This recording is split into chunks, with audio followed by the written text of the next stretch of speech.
एक महल में 32 राजा, फल मिठाई को कहते आजा। जो भी महल के अंदर जाए, राजा मिलकर उसको खा जाए। तो बच्चों बताइए, कौन सी चीज़ है ये? बिल्कुल सही, इस पहेली का उत्तर है दांत।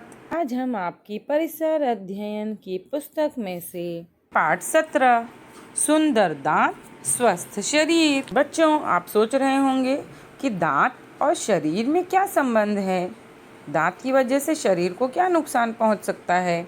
तो बच्चों, इस पाठ में आपको यह भी बताया जाएगा। सुभाष के दादाजी की कहानी। बच्चों, ये एक लड़का है चित्र में सुभाष, और उसके दादाजी हैं। सुभाष नहीं आया था, वह अपने दादाजी के साथ दांत के डॉक्टर के पास गया था। 3 माह पहले दादाजी के बचे हुए दांत निकाल दिए गए थे। आज उन्हें नवीन दंतावली मतलब कृत्रिम दांतों का सेट मिलने वाली थी। ऐसी दंतावली तो दिखने में असली जैसी होती है, परंतु ये दांत नकली होते हैं। इमारत के सभी बच्चे शाम को खेलने के लिए एकत्र हुए थे। पहली कक्षा के अहमद ने पूछा, नवीन दंतावली किस लिए? मेरे भैया के दांत गिरे थे, परंतु उनके सभी दांत फिर से आ गए। उसी प्रकार सुभाष के दादाजी के दांत नहीं आएंगे क्या? यह सुनकर सभी बच्चे हंस पड़े। मोनिका दीदी ने अहमद को समझाया, अरे बचपन में जो दांत आते हैं ना, उन्हें दूध के दांत कहते हैं।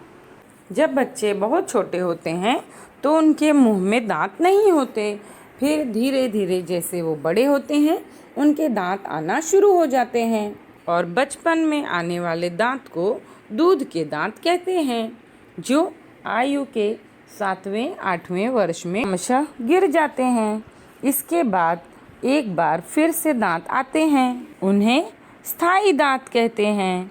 उनके गिरने पर दांत पुनः नहीं आते। बालू ने कहा, नहीं आते हैं तो ना आए, नकली दांतों की दंतावली क्यों लगवानी है? मोनिका दीदी बोली, बालू तू तीसरी कक्षा में है ना, इस समय तुम्हारे वर्ग के 10-12 बच्चों के तो दांत गिर गए होंगे। स्वयं तुम्हारे दांत गिर चुके हैं। दांतों के गिरने पर खाने और बोलने में कठिनाई होती है ना? बालू ने कहा, यह तो सही बात है। भुने हुए दाने मुझे पसंद है, परंतु मैं कहाँ खा पाता हूँ। आप सभी को भी चने, सेंगदाने, पॉपकॉर्न ये सब पसंद है ना, लेकिन अगर आपके पास दांत नहीं हो तो आप ये सब नहीं खा पाएंगे। इसीलिए स्थायी दांत गिर जाने के बाद आपको नई दंतावली लगानी पड़ती है। मेरी ने बताया, और बालू तो श बोल नहीं सकता। आगे वाले दांत गिर गए ना, श बोलने पर उसके मुंह से सीटी सी बजती है। ये सुनकर सभी बच्चे फिर से एक बार हंस पड़े। तो मोनिका दीदी ने कहा, आप समझे ना, स्थायी दांतों की देखभाल करना क्यों आवश्यक है। तो बच्चों, आपने देखा ना, दांतों की आवश्यकता हमें किस लिए होती है? खाने के लिए भी और स्पष्ट बोलने के लिए भी दांत आवश्यक हैं। तो इसलिए हमें अपने दांतों की देखभाल करनी चाहिए। उसी समय सुभाष और उसके दादाजी लौटकर आए। दादाजी बच्चों की ओर देखकर हंसे। उनकी नवीन दंतावली के दांत खूब अच्छे चमक रहे थे। बुढ़ापे में बहुत से लोगों के दांत गिर जाते हैं, परंतु कुछ लोगों के स्थायी दांत बहुत पहले ही गिर जाते हैं। इसका क्या कारण होना चाहिए बच्चों? तो इसके बहुत से कारण हैं।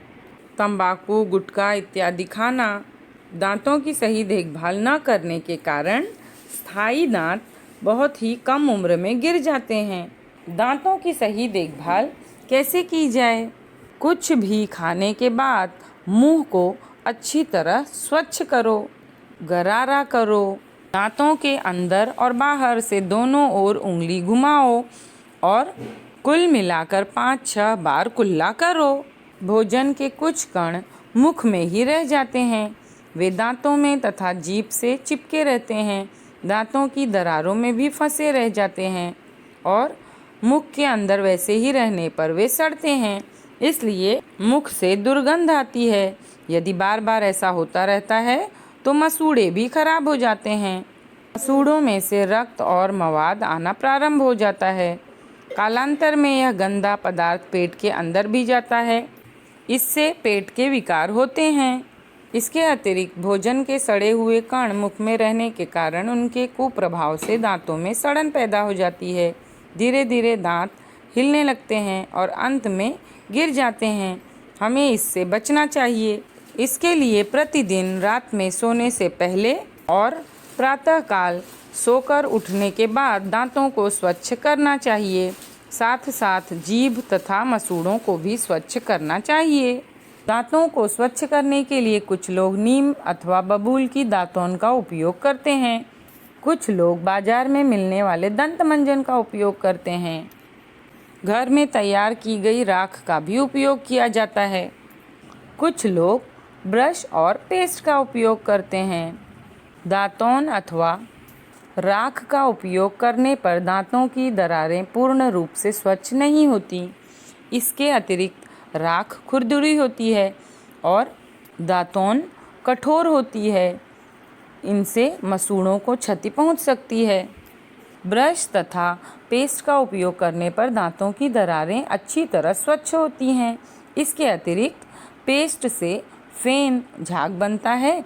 उसके द्वारा दरारों में अटके हुए भोजन के कण बाहर निकलने में सहायता मिलती है।